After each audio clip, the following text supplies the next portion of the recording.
Friends, आज हम बात कर रहे हैं टाटा मोटर्स की और साथ में हम बात करेंगे टाटा पावर की। दोनों स्टॉक में काफ़ी ज़्यादा करेक्शन आ चुका है और इस करेक्शन के पीछे वजह है बाजार में बड़ी गिरावट। बाजार में काफ़ी बड़ा करेक्शन आ चुका है, करीब 4000 पॉइंट का करेक्शन आया है। उसके हिसाब से ही यहाँ पर भी करेक्शन हमें देखने को मिला है, लेकिन ये खरीदारी का मौका बन रहा है। इस समय आप इन्वेस्टमेंट कर सकते हैं क्योंकि बहुत जल्द क्वार्टर 3 का रिजल्ट आने वाला है और क्वार्टर 3 के रिजल्ट के बाद ये दोनों कंपनियों में बहुत बड़ी तेजी बनने की संभावना बनी हुई है। तो सारी संभावनाओं को तलाशेंगे।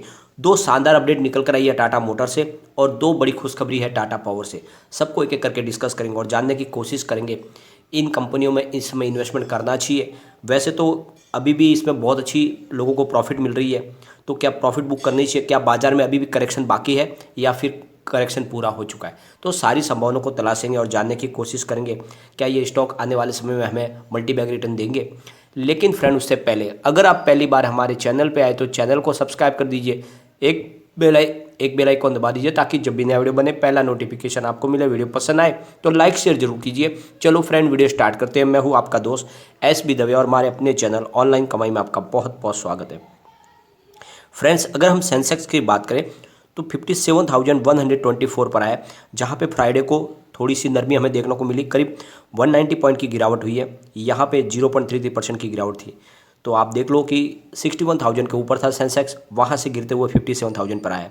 वैसे ये 56,000 तक भी गया था, तो निचले लेवल से करीब 1,000 पॉइंट का तो रिकवरी आ चुकी है, लेकिन अभी भी 4,000 पॉइंट की बड़ी गिरावट बाकी हुई है। जो अभी है इसको रिकवरी को पूरा होना है और इसके बीच में टाटा मोटर में भी हमें काफ़ी गिरावट देखने को मिली है। वैसे मैंने आपको पहले ही प्रॉफिट बुकिंग की संभावना व्यक्त कर दी थी। दोनों स्टॉक में मैंने आपको प्रॉफिट बुकिंग के लिए बोला था, जिनका शॉर्ट टर्म और मिड टर्म का नजरिया। लॉन्ग टर्म वाले बने रहे, कोई चिंता वाली बात नहीं है।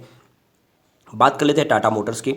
स्टॉक ओपन हुआ 474 पर, यही दिन भर की आई थी। लो 460 का है और अंत में 468 पर करीब 0.86% डाउन के साथ में क्लोजिंग दी है। अगर वॉल्यूम को देखें तो पिछले एक महीने पहले इसका 2 करोड़ का वॉल्यूम था, 1 वीक पहले भी 2 करोड़ का वॉल्यूम था और गुरुवार को 1 करोड़ का वॉल्यूम हुआ, फ्राइडे को 2 करोड़ का वॉल्यूम हुआ। तो लगभग एक जैसे वॉल्यूम के साथ में कामकाज हो रहा है, जो स्टॉक की स्टेबिलिटी को दर्शाता है। इससे एक बात समझ में आ रही है कि स्टॉक काफ़ी ज़्यादा स्टेबल है। निवेश के बारे में आप सोच सकते हैं। यहाँ पे 156 52 वीक का लो है, 536 52 वीक का आई है। फिलहाल स्टॉक आपको 467 के आसपास मिल रहा है, ऊपर के लेवल से काफ़ी करेक्ट हो चुका है। एक बड़ी खुशखबरी निकल कर आई है। मारुति सुजुकी ने अपना जो मार्केट शेयर है वो लगातार कम कर लिया है, यानी वहाँ पे आपको लॉस होता हुआ दिखाई दे रहा है। उनका मार्केट शेयर कम हो रहा है, लेकिन टाटा मोटर्स अपना मार्केट शेयर बढ़ा रहे हैं। ये बहुत बड़ी खुशखबरी है, यानी लोगों का भरोसा टाटा मोटर पे बढ़ रहा है और यहाँ पे लगातार ये तेज़ी से आगे बढ़ रहा है। जबकि आप देखो तो मारुति सुजुकी अपना मार्केट शेयर कम कर रही है और मारुति सुजुकी ने ऑलमोस्ट अपना 7.3% का मार्केट शेयर कम कर लिया है नवंबर महीने में। तो इससे एक बात समझ में आ रही है कि आने वाले समय में टाटा मोटर में हमें और तेज़ी देखने को मिलेगी, क्योंकि जो सबसे बड़ा ब्रांड है मारुति सुजुकी इस व्हीकल सेगमेंट में, उसको अब टक्कर दे रही है टाटा मोटर और ये एक सबसे बड़ी खुशखबरी है। दूसरी तरफ टाटा मोटर्स ने बुधवार को ये अनाउंसमेंट की है कि वो अपने इलेक्ट्रिक व्हीकल के लिए एक नई सब्सिडियरी बना रही है और इस सब्सिडियरी कंपनी के अंदर वो 700 करोड़ रुपीज़ का नया निवेश करेगी कंपनी और इस सब्सिडियरी के तहत इलेक्ट्रिक मोटर व्हीकल्स का निर्माण किया जाएगा। यानी जैसे कि आपको पता ही होगा, कंपनी के पास इस सेगमेंट में बहुत सारी अपनी स्पेस बना लिया है। फ्रेंड्स, पूरे बाजार में करीब 70% का कब्जा हो चुका है इलेक्ट्रिक व्हीकल के बाजार में, जहाँ पे इनका नेक्सन ईवी और अभी टिगोर ईवी भी आ चुका है। तो काफ़ी तेज़ी से इनके पॉपुलर हो रहे हैं ये ब्रांड और इसीलिए कंपनी इसके लिए अलग से एक सब्सिडियरी कंपनी बनाने जा रही है। तो आने वाले समय में ये धीरे धीरे अपने कारोबार को अच्छे से डाइवर्सिफाई करके कंपनी तेज़ी से अपने कारोबार को बढ़ाना चाहती है। हर सेक्टर में वो आगे निकलना चाहती है कंपनी, चाहे वो पीवी बिजनेस हो, कमर्शियल व्हीकल बिजनेस हो या ईवी बिजनेस हो, हर में वो नंबर 1 बनना चाहते हैं। अगर हम कंपनी के रिटर्न को देखें तो पिछले 5 साल के हिसाब से 0.42% का हमें पॉजिटिव रिटर्न देखने को मिल रहा है। 3 ईयर के हिसाब से 171% का पॉजिटिव रिटर्न है। 1 ईयर के हिसाब से 165% का पॉजिटिव रिटर्न है। 3 मंथ के हिसाब से 47.07% का पॉजिटिव रिटर्न है। 1 मंथ के हिसाब से 4.31% का निगेटिव रिटर्न है। 1 डे के हिसाब से 1.01% का पॉजिटिव रिटर्न है। तो पिछले एक महीने से हमें निगेटिव रिटर्न दिखाई दे रहा है, लेकिन बाकी पिछले 5 साल के हिसाब से कंपनी ने लगातार पॉजिटिव रिटर्न दिया है।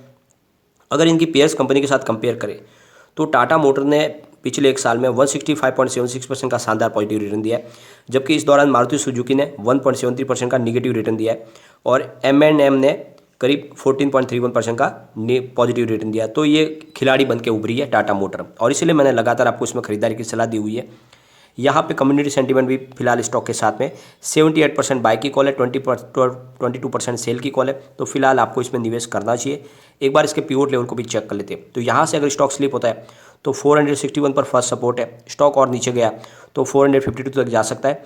तीसरा सपोर्ट इसका 447 का है। ऊपर की तरफ मूव करने पे जो टारगेट निकल के आ रहे हैं वो 475 का फर्स्ट टारगेट है, 480 का सेकंड टारगेट है, 489 का थर्ड टारगेट है।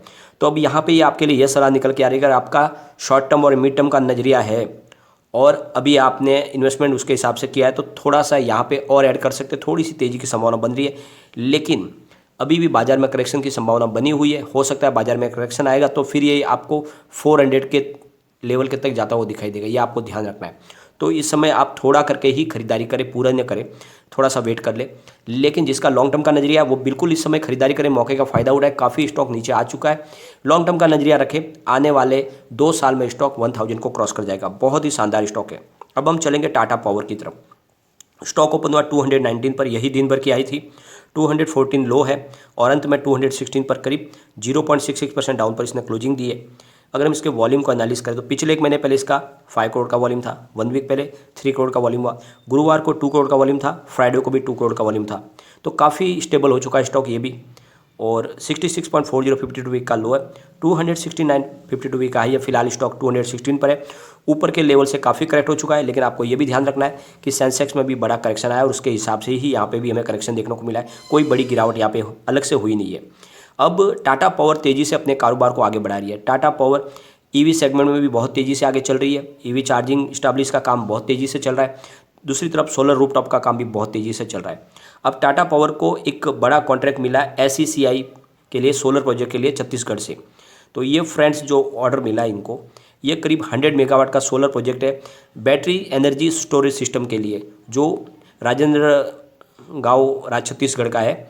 और ये इनको 100 मेगावाट का एक सोलर प्रोजेक्ट स्टैब्लिश करना है। तो एक बड़ा प्रोजेक्ट इनके हाथ लगा है और ये लगातार इनकी जो रिन्यूएबल एनर्जी के कारोबार में इनकी तेज़ी से ग्रो हो रही है, बहुत ज़्यादा इनको ऑर्डर मिल रहे हैं। दूसरी तरफ टाटा पावर डेली डिस्ट्रीब्यूशन जो है वो 1400 EV चार्जिंग स्टैब्लिश दिल्ली और NCR के एरिया में करने जा रहे हैं और ये एक बड़ी संख्या है। यहाँ पे कंपनी लगातार दिल्ली और उसके आसपास के एरिया में जहाँ पे भी पब्लिक का क्राउड ज़्यादा होगा वहाँ पे EV चार्जिंग स्टैब्लिश करेगी। दूसरी तरफ कंपनी ने municipal corporation of north Delhi के साथ भी एक कोलैबोरेशन किया थी, जिसके तहत 50 EV चार्जिंग पार्किंग स्लॉट्स और मार्केट प्लेस में लगाए जाएंगे। तो एक बहुत बड़ी एक आप देख लो कि अचीवमेंट है टाटा पावर की, जो EV चार्जिंग में तेज़ी से आगे बढ़ रही है। तो इसमें ये स्टॉक आपके समय आने वाले समय का एक बड़ा मल्टीबैगर है। इस समय आपको इन्वेस्टमेंट करके रखना चाहिए। एक बार इसके रिटर्न को हम चेक कर लेते हैं तो पिछले 5 साल के हिसाब से 193% का पॉजिटिव रिटर्न मिला है। 3 ईयर के हिसाब से 182% का पॉजिटिव रिटर्न है। 1 ईयर के हिसाब से 191% का पॉजिटिव रिटर्न है। 3 मंथ के हिसाब से 55.86% का पॉजिटिव रिटर्न है। 1 मंथ के हिसाब से 9.12% का निगेटिव रिटर्न है और 1 डे के हिसाब से 0.57% का निगेटिव रिटर्न है। तो पिछले 5 साल के हिसाब से देखें तो 1 महीने से आपको निगेटिव रिटर्न देखने को मिल रहा होगा और इसके पीछे है बाजार का करेक्शन। बाकी ओवरऑल कंपनी ने लगातार अच्छा प्रदर्शन किया, लोगों को मालामाली किया है। दूसरी पीयर्स कंपनी के साथ अगर कंपेयर करें तो टाटा पावर ने पिछले 1 साल में 191% का जबरदस्त पॉजिटिव रिटर्न दिया है। टोरेंटो पावर ने 67% का पॉजिटिव रिटर्न दिया है, जबकि CESC ने 40.82% का पॉजिटिव रिटर्न दिया। तो दूसरी पेयर कंपनियों के मुकाबले इसका रिटर्न बहुत ही शानदार है और ये दोनों स्टॉक मैंने आपको लगातार सजेस्ट किया और इसने अच्छा रिटर्न दिया, लोगों को मालामाल ही किया है। यहाँ पे कम्युनिटी सेंटीमेंट पूरा इसके साथ में 100% बाई की कॉल है। एक बार इसके पिवोट लेवल को चेक कर लेते हैं।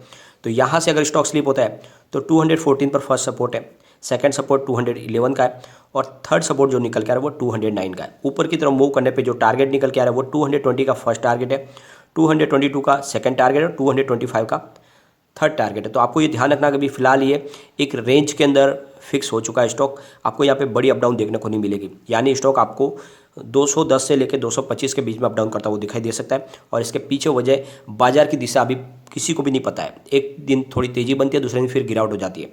ऐसे में करेक्शन की संभावना अभी भी बनी हुई है। तो अगर आपका नज़रिया लॉन्ग टर्म का है तब तो इन्वेस्टमेंट कर सकते हैं, क्योंकि काफ़ी स्टॉक नीचे आ चुका है। आने वाले 3 से 5 साल में ये स्टॉक आपको 1000 क्रॉस करता हुआ दिखाई देगा, तो बिल्कुल इन्वेस्टमेंट का मौका है। लेकिन जिसका शॉर्ट टर्म और मिड टर्म का नजरिया उसको थोड़ा सा वेट करना चाहिए। अभी भी करेक्शन की संभावना बनी हुई है, हो सकता है स्टॉक 200 के नीचे भी चला जाए, तो ये आपको ध्यान रखना है।